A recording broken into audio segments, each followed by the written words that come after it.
Do you remember the first time you met Dr. Zworykin?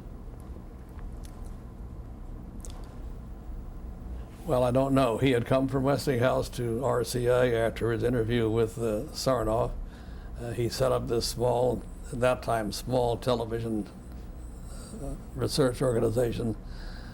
He was closely associated with some engineers whom I knew, and I met him on purely, you might say, social contact basis in RCA. Then we had lots of mutual interest and we got along very intimately. I became perhaps his best personal friend, certainly one of his best, and we owned an airplane together and did a lot of things together. And later in Russia, I did things for him. He and I were very close. What kind of scientist would you say he was? He was a good scientist. He was an inventor, but not necessarily a rare inventor. He wasn't Alexander Graham Bell.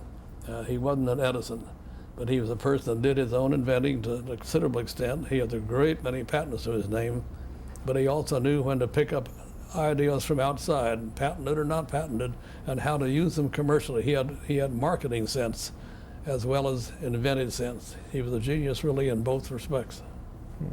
So you wouldn't consider him a great scientist in that sort of classic mold? No, not really. But conceptually, he could conceive of an idea and then have people work on that idea? Is that... That's right. And where some of the work would be his own, I would not claim that all of his inventive genius originated within himself.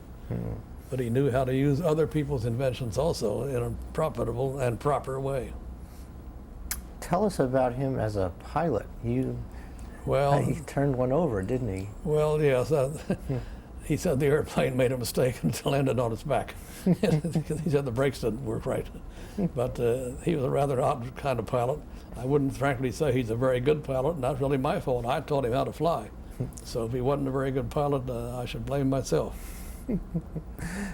Was he not a careful pilot? Well, he tried to be.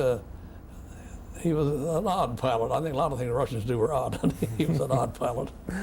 Did you once say that you were with him when he turned it on his back and he came out of the plane? What happened when he came out of the plane? I wasn't with him that time, but a friend of mine saw this right in the airport. He put on the brakes too firmly, so the airplane went over on its back. And so when he loosened the seat belt, he of course fell down, straight down with his head hitting the ground. He swore in Russian for a while. By that time, my friend had come up to help.